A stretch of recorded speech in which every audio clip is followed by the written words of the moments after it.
Assalamualaikum warahmatullahi wabarakatuh. Perkenalkan, nama saya Widin Notaviasari dengan nomor NPM 1950-138. Di sini saya berasal dari program studi PPKN. Di sini saya akan menjelaskan mengenai model bisnis yang sudah dibuat oleh kelompok saya. Sebelum itu, saya akan menjelaskan terlebih dahulu peranan saya di kelompok. Jadi peranan saya di kelompok itu sebagai pencari solusi, di mana pencari solusi ini harus melakukan beberapa hal. Yang pertama itu mencari atau menentukan kejadian masalah. Seperti yang sudah saya dan kelompok saya kerjakan, jadi kejadian masalah yang kita temukan itu kegiatan pembelajaran yang monoton menyebabkan siswa merasa jenuh dan cepat bosan.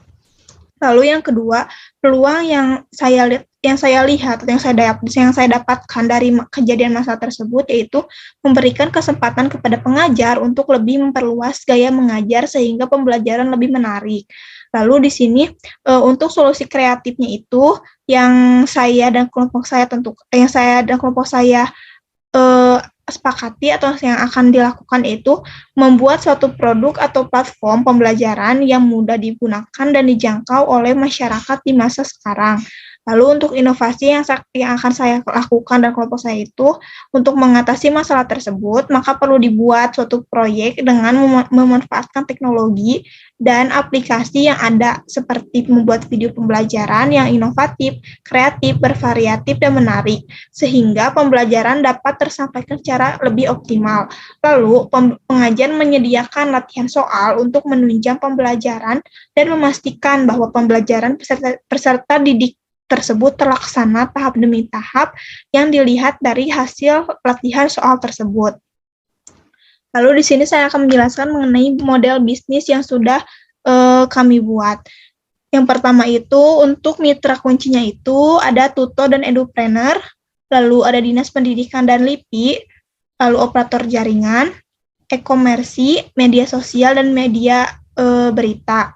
Lalu untuk kegiatan utamanya itu membuat Learn and Fun Video, Learn and Fun Book, Go Campus, dan Learn and Fun Consultation.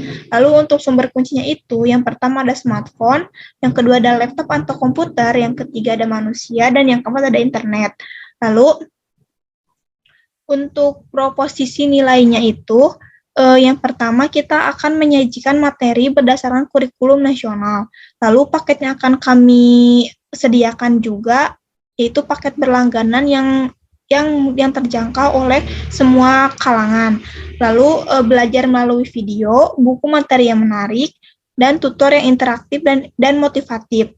Lalu untuk hubungan pelanggan, yang pertama itu ada diskusi, promosi, learn and fun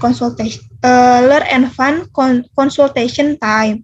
Lalu untuk channel atau salurannya itu kita akan menggunakan website, sosial media, e-komersi, dan media berita. Nah, selanjutnya itu untuk segmen pelanggan, kita akan mengambil siswa-siswi SMP, siswa-siswi SMA, dan umum. Lalu untuk struktur biayanya itu, kita akan membayar tutor dan tim Learn and Fun, lalu membayar perbaikan sistem Learn and Fun, lalu membayar brand ambassador, dan membayar biaya iklan. Lalu untuk aliran pendapatan dari model bisnis ini, yaitu yang pertama ada konsumen dan yang kedua ada investor. Mungkin cukup sekian pemaparan dari saya. Mohon maaf apabila ada kekurangan dan kesalahan. Wassalamualaikum warahmatullahi wabarakatuh.